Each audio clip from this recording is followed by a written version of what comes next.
وسلام على عباده الذين اصطفى أما بعد فأعوذ بالله من الشيطان الرجيم بسم الله الرحمن الرحيم والذين جاهدوا فينا لنهدينهم سبلنا وإن الله لمع المحسنين وقال الله سبحانه وتعالى من عمل صالحا فلنفسه ومن أساء فعليها وما ربك بظلام للعبيد صدق اللہ العظیم. بیٹھ جا بھائی، جو بھائی جہاں کھڑا ہوا وہیں پر بیٹھ جاوے. بہت قیمتی وقت ہے، تھوڑا سا وقت ہے عصر کے بعد کا، لیکن بہت قیمتی ہے. حدیث پاک کا مفہوم ہے، اللہ تعالیٰ فرماتا ہے کہ تو فجر کی نماز کے بعد اور عصر کی نماز کے بعد تھوڑی دیر مجھے یاد کر لیا کر، میں درمیانی حصے میں تیری کفالت کروں گا. اول تو دوستو بزرگوں، پوری ہی زندگی بہت قیمتی ہے. جو اللہ نے ہمیں تھوڑی سی زندگی مرحمت فرمائی ہے، یہی بہت قیمتی ہے. پھر عصر کی نماز کے بعد کا وقت قیمتی، پھر اللہ کے راستے میں نکل کر اس کی قیمت اور بڑھ جاتی ہے کہ اللہ کے راستے کی ایک صبح اور ایک شام دنیا اور دنیا میں جو کچھ ہے ان سب سے بہتر ہے. لیکن یہ وقت بہتر جب بنے گا، یہ وقت قیمتی جب بنے گا جب ہم اس وقت کو قیمتی بنائیں گے. نہیں تو وقت تو گزرنے کے لیے ہے، گزر رہا ہے. کس کی کتنی زندگی گزر گئی ہر ایک کو پتا ہے، لیکن آگے کس کی کتنی باقی ہے یہ کسی کو کچھ پتا نہیں ہے. اس لیے سورج جب روزانہ نکلتا ہے تو وہ یہ اعلان کرتا ہے کہ ابن آدم تجھے جو عمل کرنا ہو کر لے، آج کا دن تیری زندگی میں پھر کبھی نہیں آئے گا. کہ جو سال گزر گیا، جو مہینہ ہفتہ وقت گزر گیا، اب وہ کسی قیمت پر بھی واپس نہیں آئے گا. اس لیے میرے محترم بزرگوں دوستو، ہم اپنی زندگی کو قیمتی بناویں اعمال کے اندر لگ کر. اس لیے کہ اعمال ایک ایسی چیز ہے جو انسان کے ساتھ ہر وقت ساتھ رہتے ہیں اور ہر جگہ ساتھ رہتے ہیں اور 100% ساتھ رہتے ہیں. آپ اس وقت اللہ کے راستے میں نکلے ہوئے ہو، اپنے گھر بار چھوڑ کر یہاں پر آئے ہوئے ہو، اس وقت 100% آپ کے ساتھ آپ کے اعمال ہیں.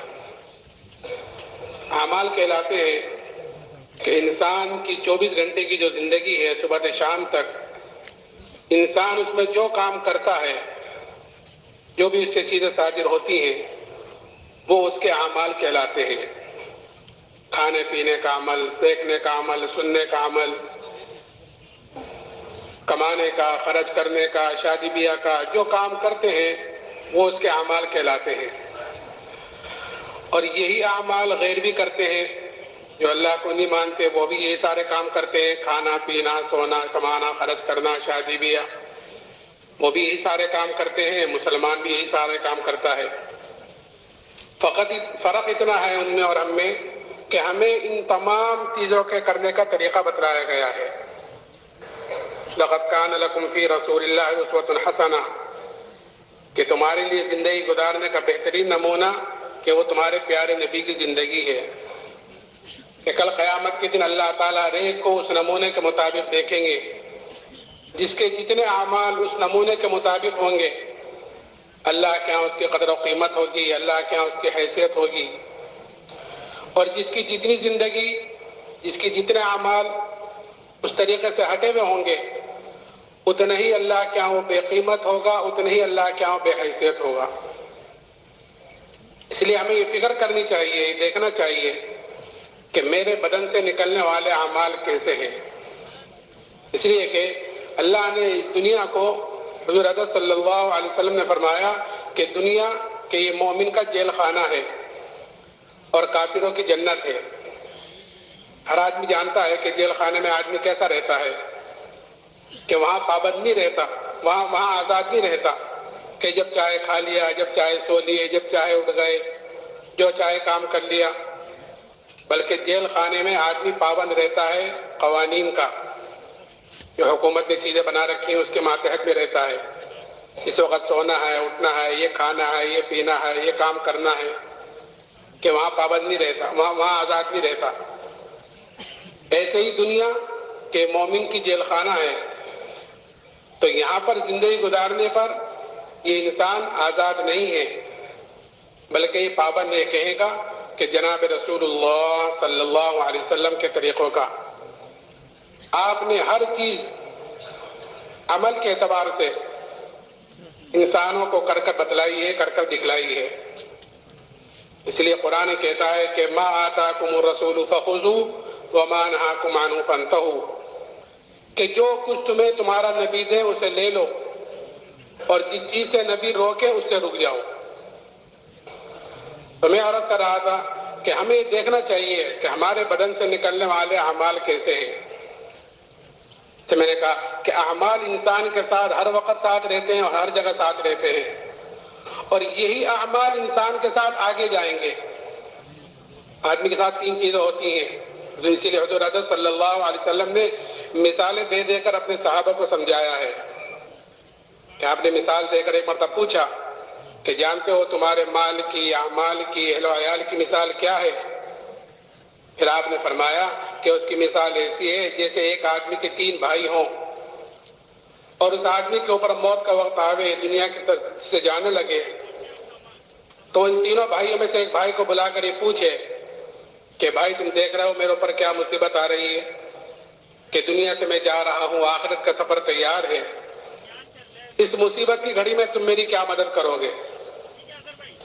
وہ کہتا ہے کہ بھائی میں تو تیرے ساتھ ہوں، جب تک تو دنیا میں موجود ہے تیرے ساتھ رہوں گا، تیری تیمارداری کروں گا، خدمت کروں گا، اور جب تیرا انتقال ہو جائے گا تو تجھے نہلاؤں گا، کفناؤں گا، دفناؤں گا، اور تیرے مرنے کے بعد لوگوں میں تیرا ذکر خیر کروں گا، تیری صفات بیان کروں گا، تیری تعریفیں کروں گا کہ ایسے تھے ایسے تھے، اور کچھ دنوں کے بعد پھر میں تجھے بھول جاؤں گا۔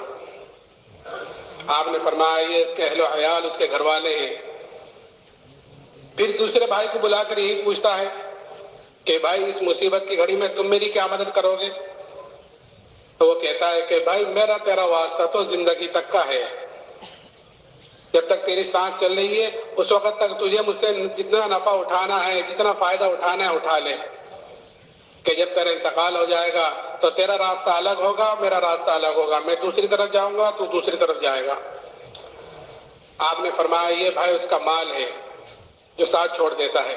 آپ دیکھو کوئی چیز انسان کے ساتھ نہیں جاتی، کفن بھی اس لیے پہنا دیا جاتا ہے کہ یہ انسان اشرف المخلوقات ہے، اس کی بے حرمتی نہ ہو جاوے، اس کی بے پردگی نہ ہو جاوے، نہیں تو قبر میں جا کر وہ بھی سل گڑ کر ختم ہو جائے گا، کہ ہر آدمی کل قیامت کے دن اپنی قبر سے ننگا اٹھے گا، جس طرح دنیا میں ننگا آیا ہے اسی طرح ہر آدمی اپنی قبر سے ننگا اٹھے گا۔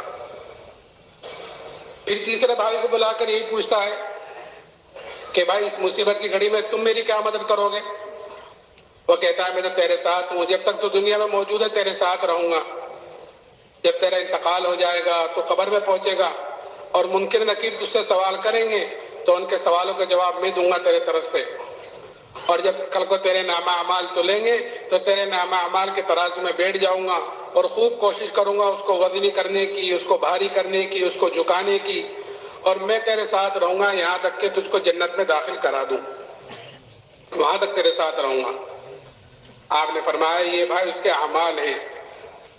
پھر آپ نے پوچھا بتلاؤ ان تینوں بھائیوں میں سے کون سا بھائی کارآمد ہوا، کام والا ہوا؟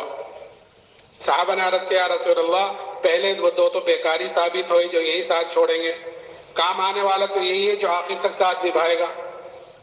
تو اس لیے میرا محترم بزرگو دوستو، ہم سب سے پہلے اپنے عملوں کی طرف سے فکر مند ہوں، اور اعمال کا دار و مدار انسان کے یقین کے ساتھ ہے، کہ جیسے اس کے اندر کا یقین ہوتا ہے بدن سے نکلنے والے اعمال اس کے اعتبار سے ہوتے ہیں۔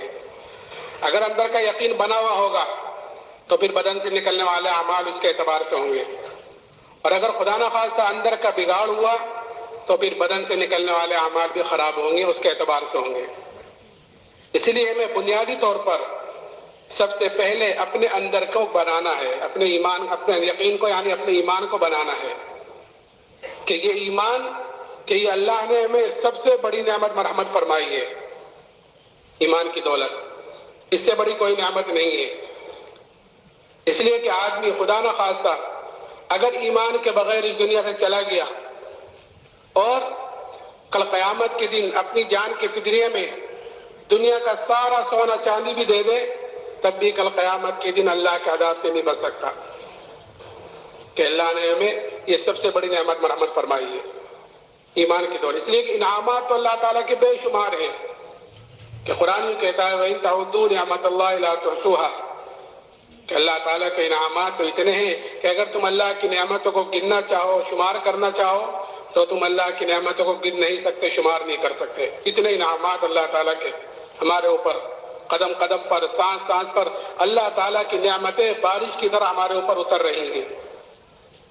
اور ایسی ایسی نعمتیں ہیں کہ اللہ کی ایک نعمت بڑی نعمت ہوتی ہے، لیکن ہمارا دھیان ادھر نہیں جاتا کہ یہ بھی اللہ کی نعمتوں میں سے کوئی نعمت ہے۔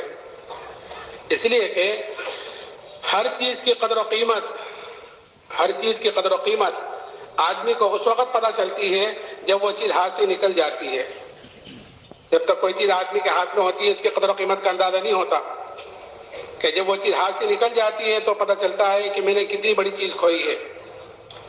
اس لیے حضور حضرت صلی اللہ علیہ وسلم نے فرمایا کہ 5 چیزوں کی قدر کرو، 5 چیزوں سے پہلے، اور ان 5 چیزوں میں پوری زندگی آ گئی، زندگی کا پوری زندگی آ گئی۔ اور ہم غور کریں کہ 5 چیزوں کی قدر کرو 5 چیزوں سے پہلے، کہ جوانی کی قدر کرو بڑھاپے سے پہلے، کہ جوانی کی عبادت اللہ کے یہاں مقبول ہے۔ وہ 7 آدمی جو کل عرش کے سائے کے نیچے ہوں گے، ان میں ایک وہ جوان بھی ہوگا جو جوانی میں اللہ کی عبادت کرتا ہوگا۔ کیوں؟ اس لیے کہ جوانی میں اعصاب قوی ہوتے ہیں، آدمی کے اندر خواہشوں کا بھی زور ہوتا ہے۔ ایسا آدمی اپنی جوانی، اپنی خواہشوں قربان کر اپنی جوانی اللہ کی عبادت میں، اس کے دین کو پھیلانے میں، اس کے دین کو سیکھنے میں اپنی جوانی لگاتا ہے، تو پھر ایسی جوانی کی عبادت اللہ کے یہاں مقبول ہے۔ تو جوانی کی قدر کرو بڑھاپے سے پہلے، کہ یہ ایک مرتبہ آتی ہے چلی جاتی ہے، پھر واپس نہیں آتی کسی بھی قیمت پر بھی۔ اور کہ مالداری کی قدر کرو تنگ دستی سے پہلے۔ اللہ نے مال دیا ہے کہ اس کو بیواؤں پر، یتیموں پر، مسکینوں پر صدقہ خیرات، کہ جتنا زیادہ کر سکتے ہیں کریں، کہ کل قیامت کے لیے کام آنے والی چیز ہے۔ کہ مال آپ کے ہاتھ میں تھا، آپ نے صدقہ خیرات نہیں کیا، اب کوئی تنگی آ گئی ہے، کوئی چیز آ گئی ہے کہ اب کرنا بھی چاہے گا تو نہیں کر پائے گا۔ تو مالداری کی قدر کرو تنگ دستی سے پہلے، اور خالی اوقات کی قدر کرو مشغولی سے پہلے۔ خالی اوقات کی قدر کیا ہے؟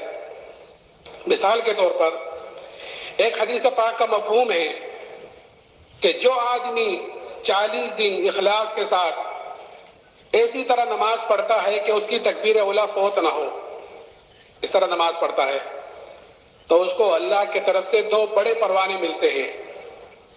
ایک پروانہ جہنم سے چھٹکارے کا، دوسرا نفاق سے بری ہونے کا۔ یہ کس کے لیے ہے؟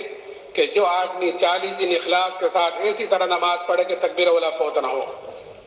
تو اللہ کے راستے میں نکل کر اس حدیث پر عمل کرنے کا بہترین وقت ہوتا ہے خالی اوقات۔ وقت کو فارغ کیا ہے، یہاں نہ گھر ہے، نہ کاروبار ہے، نہ بیوی بچے ہیں، نہ دوست احباب ہیں، نہ کسی کی خوشی میں جانا، نہ کسی کی غمی میں جانا، کہ ہر وقت مسجد ہی میں رہنا ہے۔ تو اس حدیث پر عمل کرنے کا بہترین وقت ہوتا ہے۔ اگر اس حدیث پر عمل نہ ہوا تو گھر جا کر اس حدیث پر عمل کرنا مشکل ہو جائے گا، اس لیے کہ سینکڑوں جھمیلے ساتھ لگے ہوئے ہوتے ہیں۔ آدمی 38 دن 39 دن کے تکبیر اولیٰ کے ساتھ پڑھتا رہا، ایک دن ایک رکعت نکل گئی، صرف ایک رکعت، کہ اس فضیلت سے تو محروم ہو گیا، باقی ثواب ملے گا۔ تو اس حدیث پر عمل کرنے کا ہی میں نے مثال کے طور پر کہ خالی اوقات کی قدر، کہ اللہ کے راستے میں ماشاءاللہ ایک بڑا مجمع جاتا ہے سال کے لیے، 7 مہینے کے لیے، چلے 4 مہینے کے لیے، تو اس حدیث پر عمل کرنے کا وقت ہوتا ہے بہت۔ اور کہ صحت کی قدر کرو بیماری سے پہلے، اور زندگی کی قدر کرو موت سے پہلے۔ ان 5 چیزوں، ان پانچوں نعمتوں میں پوری زندگی آگے اگر ہم غور کریں تو انعامات اللہ تعالیٰ کے بے شمار ہیں، لیکن سب سے بڑی نعمت جو اللہ نے مجھے اور آپ کو مرحمت فرمائی ہے وہ ایمانی کی دولت ہے۔ لیکن آج ہمارے اندر سے دوستو بزرگوں اس ایمان کی قدر و قیمت نکل گئی ہے، اور نکلی بھی کیوں ہے؟ اس لیے کہ جو چیز آدمی کو بغیر محنت کے، بغیر مجاہدے کے، بغیر قربانیوں کے جو چیز آدمی کو ملتی ہے، آدمی کے اندر اس کی قدر و قیمت کم ہوتی ہے، بنسبت اس کے جو چیز آدمی محنت کر حاصل کرتا ہے، جس چیز کے اوپر آدمی کا جان مال وقت لگتا ہے، جس چیز کے لیے آدمی قربانی دیتا ہے، کہ اس کی قدر و قیمت زیادہ ہوتی ہے، اور جس چیز کے اوپر جان مال وقت نہیں لگتا کہ اس کی قدر و قیمت کم ہوتی ہے۔ تو ایمان کیونکہ ہمیں بغیر محنت کے، بغیر مجاہدے کے، بغیر قربانیوں کے اللہ نے ہمیں ایمان کی دولت مرحمت فرمائی ہے، اس لیے ہمارے اندر اس ایمان کی قدر و قیمت کم ہے۔ جیسے کسی کے وراثت میں کوئی چیز مل جاتی ہے کہ بیٹے کو وراثت میں کوئی مال مل گیا، کوئی جائیداد مل گئی، تو اس کے اندر وہ قدر و قیمت نہیں ہوگی جو باپ کے اندر ہوتی ہے، کیونکہ باپ نے محنت کر کر حاصل کی ہے۔ تو ایمان ہمیں وراثت میں مل گیا، اسی لیے حضور اقدس صلی اللہ علیہ وسلم نے ایمان کی، ایمان والے کی اللہ کے یہاں کیا حیثیت ہے، کیا قدر و قیمت ہے، وہ بتلائی ہے، اور صحابہ کے اندر ایمان کی قدر و قیمت اتاری ہے کہ کیا قدر بتلائی، کہ یہ قدر بتلائی کہ جب تک ایمان والا اس دنیا میں موجود رہے گا، یعنی ایک اللہ اللہ کہنے والا اس دنیا میں موجود رہے گا، اللہ تعالیٰ اس سات و زمین آسمان کے نظام کو باقی رکھے گا ایک ایمان والے کی وجہ سے، کہ یہ قدر ہے اللہ کے ہاں میرے اور آپ کی، ہمارے ایمان کی وجہ سے، کہ اگر اب ایمان والا اس دنیا میں نہیں رہا تو چاہے دنیا انسانوں سے بھری ہوئی ہو، اللہ کو اس دنیا کی ضرورت نہیں، اللہ اس کو ختم کر دے گا۔ اس کا وجود ہی ایمان والے کی وجہ سے ہے۔ اور قیمت کیا بتلائی کہ اگر رائے کے دانے کے برابر بھی ایمان کو بچا کر لے گئے تو اللہ تعالیٰ اس دنیا سے 10 گنی بڑی جنت مرحمت فرمائے گا۔ اب جس کا ایمان جتنا اونچا ہوگا، جس کا ایمان جتنا اعلیٰ ہوگا، کہ کل قیامت کے دن اس کی اتنی بڑی جنت ہوگی۔ یہ اللہ نے ہمیں دعوت تبلیغ والا جو کام دیا ہے، یہ اپنے ایمان کو بنانے کے لیے دیا ہے، اپنے اندر کے یقین کو بنانے کے لیے دیا ہے۔ یہ جو اجتماعات ہوتے ہیں یہ اسی لیے ہوتا ہے تاکہ ہمارے اندر اپنے دین کی کمزوری کا، اپنے ایمان کی کمزوری کا احساس پیدا ہو جائے، کہ آدمی کے اندر جب کسی چیز کا احساس پیدا ہو جاتا ہے، اصل احساس کا پیدا ہونا، کہ آدمی کے اندر جب کسی چیز کا احساس پیدا ہو جاتا ہے تو پھر کسی کو کہنے سننے کی ضرورت نہیں ہوتی، آدمی خود ہی اس کی فکر میں لگتا ہے۔ جیسے آج عام طور پر دنیا کا احساس اندر ہے، دنیا کے نفع کا، دنیا کے نقصان کا، تو آدمی اسی کی فکر میں ہر وقت لگا رہتا ہے۔ اللہ کرے کہ یہ احساس ہمارا دین کے اعتبار سے ہو جائے تو ہم ہر وقت پھر اپنے ایمان کی طرف سے فکر مند رہے، جیسے صحابہ کرام رضی اللہ عنہ اجمعین اپنے ایمان کی طرف سے فکر مند رہتے تھے۔ تو صحابہ کے اندر یہ قدر و قیمت ایمان کی ایسے اتری اور حضور نے ایسی اتاری کہ پھر صحابہ نے اس ایمان کے لیے کہ ہر تکلیف کو، ہر مصیبت کو برداشت کیا ہے۔ اس لیے کہ آدمی کے اندر جب کسی چیز کی قدر و قیمت اتر جاتی ہے تو آدمی اس کے لیے اپنی ساری چیز جھونک دیتا ہے، اپنی جان، اپنا مال، اور اس کے لیے ہر تکلیف اور مصیبت کو برداشت کرتا ہے جس کی قدر و قیمت آدمی کے اندر اتر جاتی ہے۔ کہ صحابہ کے اندر یہ قدر و قیمت اتری نہیں تھی، اس لیے صحابہ نے ہر تکلیف کو، ہر مصیبت کو برداشت کیا ہے۔ صحابہ کے قصے ہم تعلیم کے ذریعے سے سنتے رہتے ہیں، لیکن دوستو بزرگوں یہ سننا سنانا خالی سننا سنانے کے لیے نہیں ہے، بلکہ یہ سننا سنانا تو اس لیے ہے تاکہ ہم ان قصوں سے اثر لینے والے بنے اور اثر لے کر ان کے مطابق اپنی زندگی کو ڈھالنے والے بنے۔ اگر ہم اپنی صحابہ کے ایمان کے مقابلے، اپنے ایمان صحابہ کے ایمان کے مقابلے میں رکھ کر دیکھیں تو ہمیں پتہ چلے کہ ابھی ایمان کے اعتبار سے کتنے کمزور ہیں اور کہاں پر ہیں ہم۔ ہر آدمی کو اپنی چیز پتہ چل جاتی ہے۔ تو صحابہ کرام رضی اللہ عنہ اجمعین کے قصے اس لیے سنائے جاتے ہیں تاکہ ان قصوں سے اثر لیں اور اثر لے کر ان کے مطابق زندگی گزارنے والے بنے، کہ صحابہ نے اس ایمان کے لیے کیا کیا برداشت کیا ہے۔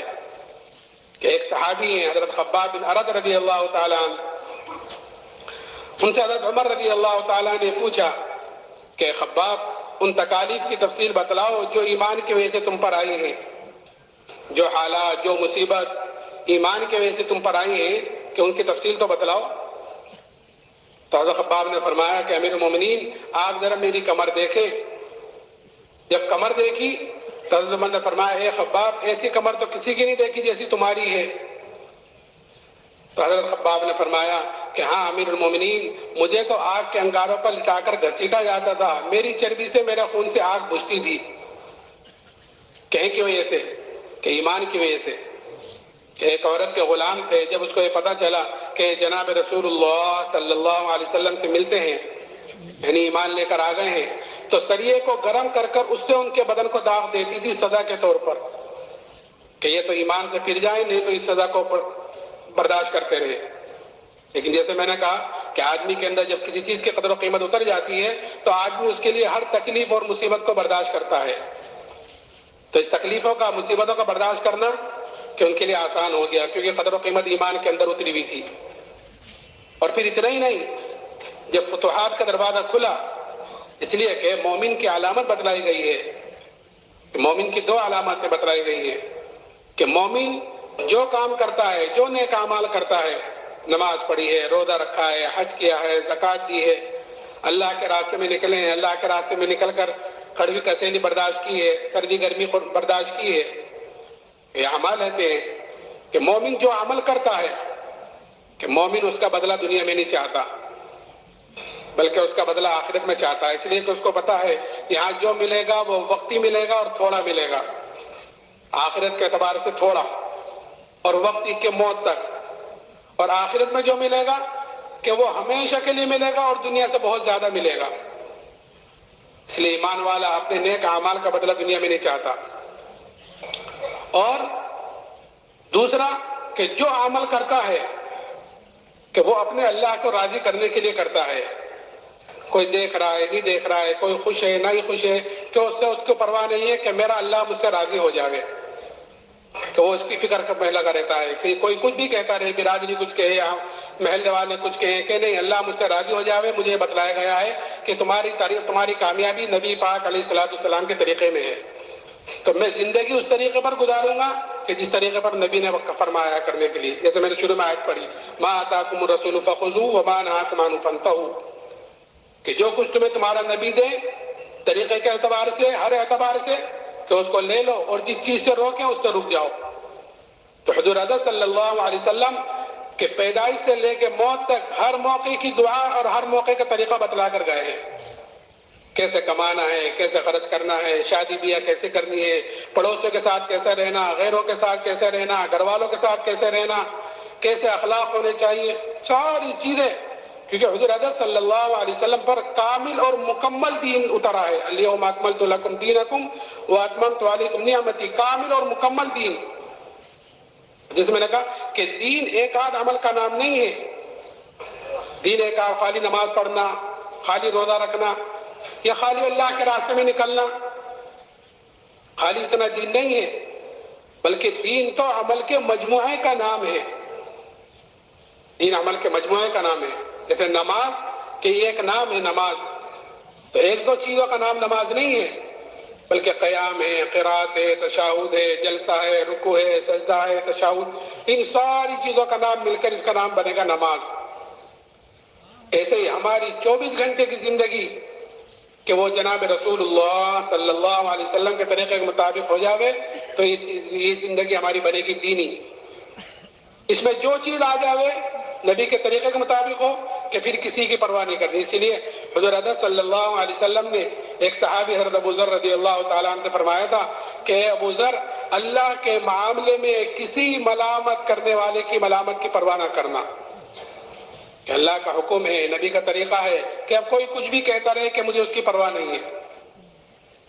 ایک مرتبہ حضرت جی مولانا انعام الحسن صاحب رحمۃ اللہ علیہ انگلینڈ میں تھے، لندن ایئرپورٹ پر جماعت سے نماز پڑھنے لگے جماعت کے ساتھ، تو لوگوں نے وہاں لوگ تھے مقامی، انہوں نے کہا حضرت آپ یہاں جماعت سے نماز نہ پڑھیں، یہاں کے لوگ کیا کہیں گے، ذرا یہ اچھا نہیں سمجھیں گے، اس کو باتیں کریں گے۔ آپ نے فرمایا کہ اگر پڑھیں گے تو لوگ کیا کہیں گے، اور اگر نہیں پڑھی تو اللہ کیا کہے گا۔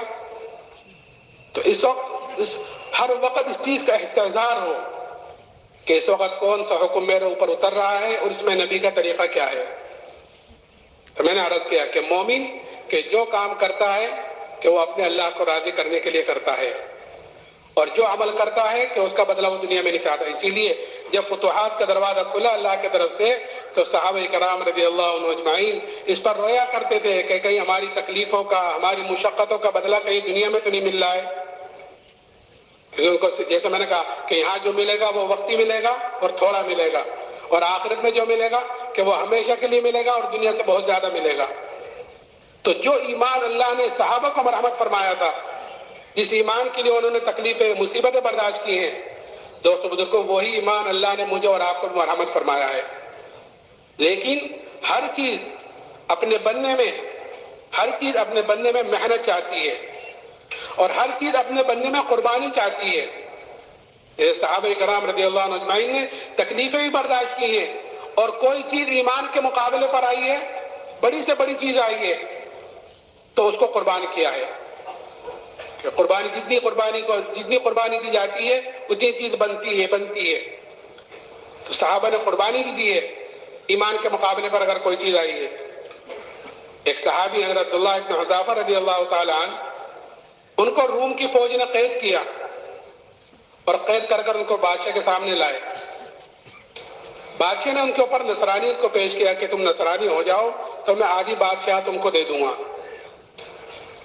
وہ صحابی انہوں نے سوچا ہوگا کہ یہ بادشاہ مجھے کامل ایمان چھوڑنے پر آدھی بادشاہ دینے کو تیار ہے، اور مجھ سے میرے نبی نے کیا کہا کہ اگر رائے کے دانے کے برابر بھی ایمان کو بچا کر لے گئے تو اللہ تعالیٰ اس دنیا سے ہی 10 گنی بڑی جنت دے گا، کہ کہیں دور دور تک بھی مقابلہ نہیں. تو اسی وقت جواب دیا کہ آدھی بادشاہت نہیں، اگر پوری بادشاہت دے، اور پوری بھی نہیں، عرب کی جتنی بادشاہت ہیں سب کی سب دے، تب بھی میں پلک جھپکنے کے برابر ایمان کو چھوڑنے کو تیار نہیں ہوں. یہ چیز اندر اتری ہوئی تھی، اس کے لیے آدمی قربانی دیتا ہے. پھر دوسری چیز دھمکی. دھمکی تو کیا، اصل تو دوستو بزرگوں، ایمان والوں کے اوپر حالات آتے ہیں، آزمائشیں آتی ہیں اللہ کی طرف سے، اور یہ دیکھنے کے لیے آتی ہیں کہ یہ ایمان میں کتنا مضبوط ہے. قرآن کہتا ہے الف لام میم حسب الناس ان یترکوا ان یقولوا آمنا وهم لا یفتنون، کہ کیا تم یہ گمان کرتے ہو کہ تم یہ کہہ دو کہ ہم ایمان والے ہیں تو تم آزمائی نہیں جاؤ گے؟ نہیں، آزمائش تو آتی ہے. ہاں، ہر ایمان والے کے اوپر اس کے ایمان کے اعتبار سے آزمائشیں آتی ہیں، حالات جو آتے ہیں. ہمارے اوپر وہ حالات، وہ آزمائشیں نہیں آئیں گی جو صحابہ پر آئی تھی، اس لیے کہ صحابہ ایمان کے اعتبار سے اونچے درجے پر تھے. ہمارے اوپر آزمائشیں آتی ہیں، حالات آتے ہیں چھوٹے چھوٹے. اور یہ کیوں آتے ہیں؟ اگر ہم اس غور کریں تو یہ بھی اللہ کی نعمتوں میں سے ایک نعمت ہے. قرآن یہ کہتا ہے وَلَنُذِيقَنَّهُم مِّنَ الْعَذَابِ الْأَدْنَىٰ دُونَ الْعَذَابِ الْأَكْبَرِ لَعَلَّهُمْ يَرْجِعُونَ، کہ چھوٹے چھوٹے حالات ہیں، چھوٹی چھوٹی مصیبتیں ہم لاتے ہیں بڑے حالات سے پہلے، بڑی مصیبت سے پہلے جو قیامت کا ہوگا. اللہ حفاظت فرمائے. کیوں؟ تاکہ لعلہم یرجعون، تاکہ میرے طرف رجوع کرنے والے بنے. تو یہ حالات و مصیبتیں کہ یہ اسی لیے ہیں کہ ہر آدمی، ہر مسلمان اللہ کی طرف رجوع کرنے والا بنے. لیکن جو ایمان والا ہوگا وہ حالات کا مقابلہ حالات سے نہیں کرنا، بلکہ حالات کا مقابلہ اعمال سے، توبہ استغفار سے کرے گا. اگر حالات کا مقابلہ حالات سے کرتے رہیں گے تو حالات بجائے کم ہونے کے اور بڑھتے رہتے ہیں، کیونکہ حالات کا تعلق اللہ کے حکموں سے ہے. اللہ کے حکموں سے حالات کا تعلق ہے، اور اللہ کے فیصلہ کا تعلق وہ انسان کے اعمال سے ہے، کہ جیسے انسان کے اعمال اوپر جاتے ہیں ویسے اللہ کی طرف سے فیصلے نیچے آتے ہیں. اگر ہمارے اعمال اوپر ایسے جا رہے ہیں جو اللہ کو خوش کرنے والے ہیں، اس کو راضی کرنے والے ہیں، تو اوپر سے جو فیصلے آئیں گے وہ بھی ایسے آئیں گے جو ہمیں خوش کریں گے، ہمیں راضی کریں گے. اور اگر ہمارے اعمال اوپر ایسے جا رہے ہیں جو اللہ کو ناخوش کرنے والے ہیں، اس کو ناراض کرنے والے ہیں، تو اوپر سے جو فیصلے حالات کے نیچے آئیں گے وہ بھی ایسے آئیں گے جو ہمیں ناگوار گزریں گے. تو حالات کا مقابلہ دوستو بزرگوں حالات سے نہیں کیا جاتا، بلکہ حالات کا مقابلہ تو اعمال سے، توبہ استغفار سے کیا جاتا ہے. ایک مرتبہ حضرت عمر رضی اللہ تعالیٰ عنہ کے زمانے میں قحط سالی ہوئی، قحط پڑا، اور ایسا قحط پڑا کہ جانور تک ہلاک ہونے شروع ہو گئے. حضرت عمر رضی اللہ تعالیٰ عنہ نے شام سے اور مصر سے غلے منگائے، غلے آئے، آ کر ختم ہو گئے، لیکن قحط سالی ختم نہیں ہوئی. اور ایسا قحط پڑا کہ ایک صحابی نے بکری ذبح کی تو اس بکری کے اندر سے نہ خون نکلا نہ گوشت نکلا، خالی ہڈی نکلی. وہ صحابی روتے ہوئے سو گئے. خواب میں زیارت کی جناب رسول اللہ صلی اللہ علیہ وسلم کی. آپ نے فرمایا کہ عمر سے میرا سلام کہنا اور یہ کہنا کہ تو بڑا عقل مند تھا. یہ صحابی اٹھ کر حضرت عمر کی خدمت میں گئے اور جا کر اپنے خواب کا تذکرہ کیا. حضرت عمر نے فوراً مشورے والوں کو جمع کیا اور مشورے میں بات رکھی کہ ایک صحابی نے ایسا خواب دیکھا ہے، تو مشورے میں بات آئی کہ امیر المومنین جہاں سے بارش رکی ہے، جہاں سے قحط سالی آئی ہے، ہم اسی کی طرف رجوع کیوں نہیں کرتے؟ ہم شام سے مصر سے غلے منگا رہے ہیں، تو قحط سالی تو اللہ کی طرف سے آئی ہے کہ ہاں یہ چوک ہو رہی ہے۔ فوراً مدینے سے باہر گئے اور ابھی توبہ استغفاری کر رہے تھے کہ اسی وقت بارش شروع ہو گئی کہ جب تک حالات کا مقابلہ حالات سے ہو رہا تھا تو حالات بجائے کم ہونے کے اور بڑھتے چلے جا رہے تھے، کہ جب حالات کا مقابلہ اعمال سے توبہ استغفار سے کیا تو اللہ تعالیٰ نے حالات کو پلٹ دیا۔ آج دوست بزرگوں، جو اس وقت پوری دنیا پر اور خاص طور سے مسلمانوں پر جو حالات آ رہے ہیں، اس کا واحد علاج یہی ہے کہ ہر مسلمان کہ اللہ کی طرف توبہ استغفار کرنے والا بنے، کہ اپنے طرف سے بھی توبہ استغفار کرے، اور ہر امتی ساری امت کا ذمہ دار ہے، اس لیے ساری امت کی طرف سے توبہ استغفار کرے۔ اور توبہ کا دروازہ کہ یہ موت تک کھلا ہوا ہے، شیطان ساتھ لگا ہوا ہے، وہ دو چیزیں کراتا ہے۔ ایک تو توبہ کو ٹلواتا ہے کہ ابھی کیا جلدی ہے، دیکھ لیں گے، کر لیں گے، سوچ لیں گے، اس کو ٹلاتا ہے توبہ کو۔ اور پھر بعد میں جا کر وہ مایوس کر دیتا ہے، یہ دو چیزیں کرتا ہے، شروع میں ٹلاتا ہے توبہ کو اور بعد میں جا کر وہ مایوس کر دیتا ہے۔ اور مایوسی تو کفر ہے کہ اللہ کی راہ سے مایوسی، کہ یہ تو کفر ہے۔ ہاں، اللہ کی رحمت، قل یا عبادی الذین اسرفوا علی انفسہم لا تقنطوا من رحمت اللہ ان اللہ یغفر الذنوب جمیعا انہ الغفور الرحیم، اللہ تو یہ کہہ رہا ہے۔ مایوس تو کہیں بھی ہونے کی ضرورت نہیں ہے، بس ایسا کہ آدمی سچی پکی توبہ کرے تو پھر اللہ تعالیٰ کی طرف سے رحمتوں کے دروازے کھلتے ہیں۔ میں عرض کر رہا تھا کہ حالات آتے ہیں ایمان والوں کے اوپر، آزمائش آتی ہے دیکھنے کے لیے کہ یہ اپنے ایمان میں کتنا مضبوط ہے۔ تو صحابی کا قصہ کہ لالچ دی پہلے تو لالچ کو تو یہ جواب دیا، پھر دوسری چیز بادشاہ نے ایک دیگ منگائی، اس دیگ کے اندر پانی کھولایا، جب پانی خوب کھول گیا تو بادشاہ نے قیدیوں کو بلا کر ان کے سامنے اس میں ڈلوایا اور یہ کہا کہ یہ تو ایمان سے پھر جاؤ نہیں تو تمہیں بھی اس میں ڈالا جائے گا۔ وہ صحابی کہنے لگے تجھ سے جو ہو سکے وہ تو کر لے۔ بادشاہ نے حکم دیا کہ ان کو اس میں ڈال دو۔ جب لے جانے لگے تو وہ صحابی رونے لگے، تو اس کی اطلاع کی گئی بادشاہ کو کہ وہ تو رو رہے ہیں۔ بادشاہ نے سمجھا کہ اب یہ ڈر گئے، اب یہ ایمان سے پھر جائیں گے۔ ان کو بلایا، پھر ان کے اوپر نصرانیت کو پیش کیا۔ وہ کہنے لگے میں نے تو ایک مرتبہ تجھ سے کہہ دیا کہ تجھ سے جو ہو سکے وہ تو کر لے، کہ اچھا پھر رو کیوں رہے تھے؟ کہ میں تو اس لیے رو رہا تھا کہ میرے بدن کے اندر ایک جان ہے، وہ جان اس دیگ میں ڈالی جائے گی، ختم ہو جائے گی۔ میں تو اس لیے رو رہا تھا کاش میرے روئے میں جان ہوتی، میرے بدن کے اندر 100 جانیں ہوتی اور وہ ساری کی ساری جانیں اس دیگ میں ڈالی جاتی اور وہ ساری کی ساری کی جانیں میں اللہ کے نام پر قربان کرتا۔ کہ ایک جان کا کیا قربان کرنا، کہ 100 جانیں ہوتی تو وہ ساری کی ساری آج میں اللہ کے نام پر قربان کرتا۔ میں تو اس لیے رو رہا ہوں، ایک جان پر رو رہا ہوں۔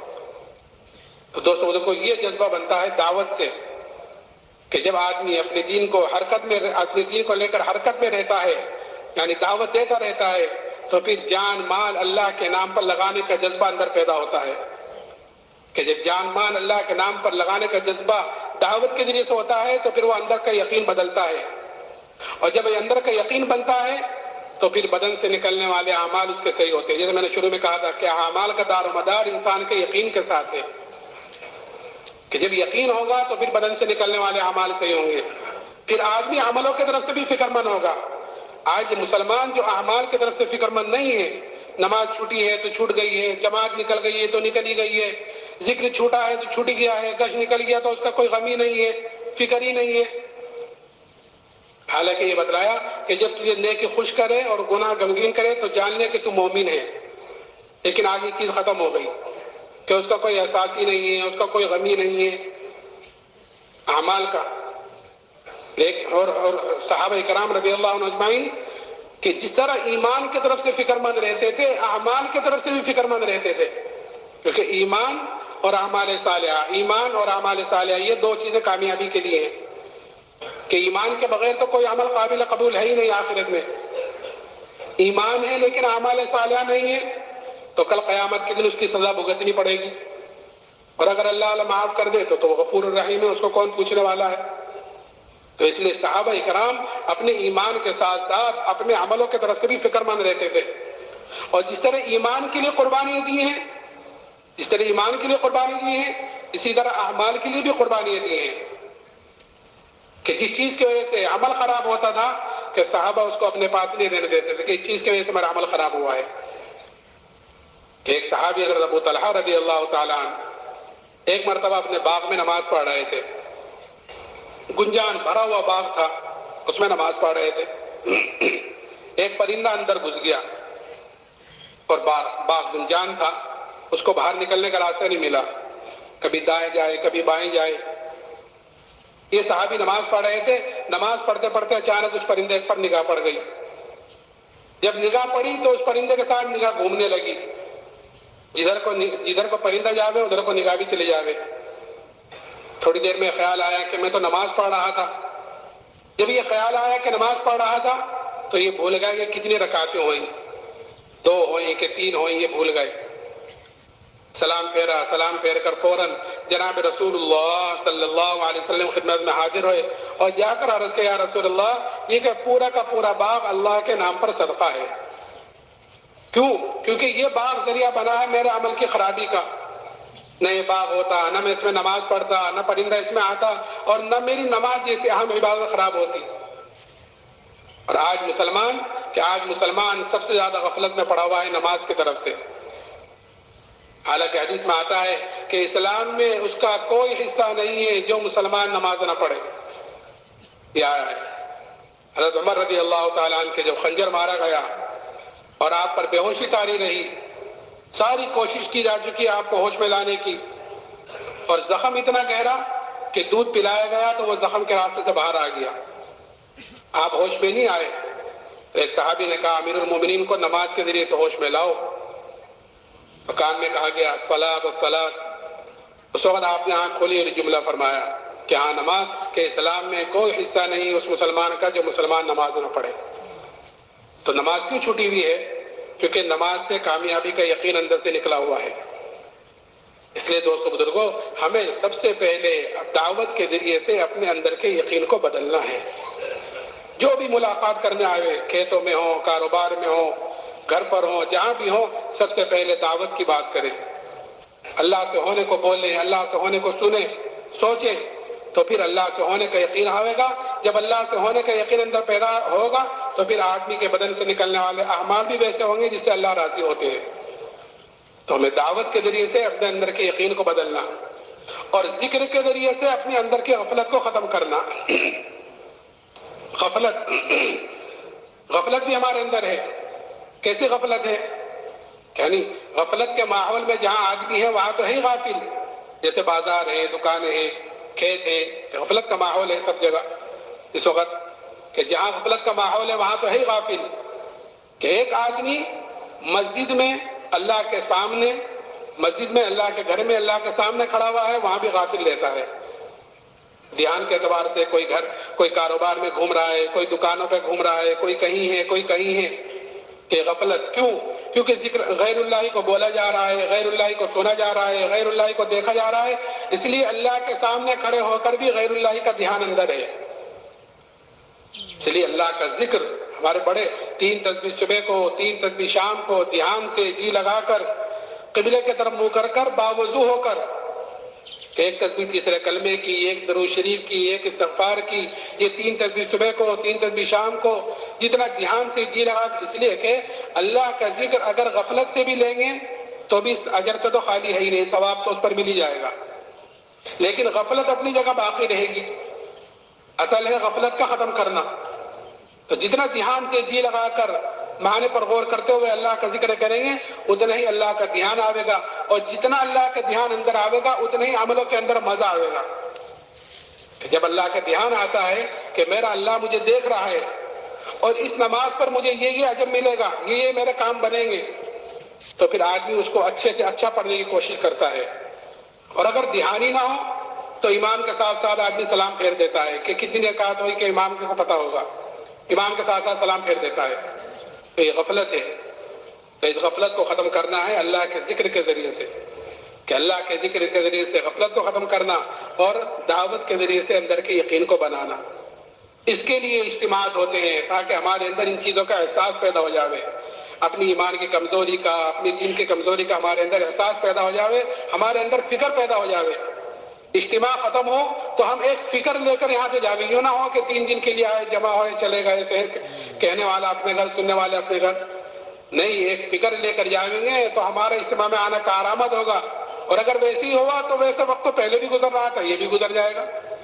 تو اس لیے نیت اور ارادہ کریں انشاءاللہ کہ اب تک کی جتنی زندگی غفلت میں گزری اللہ معاف فرمائے. آگے جتنی باقی ہے انشاءاللہ اللہ کے حکموں پر، نبی کے طریقے پر ہم اپنی زندگی گزاریں گے، کریں گے انشاءاللہ.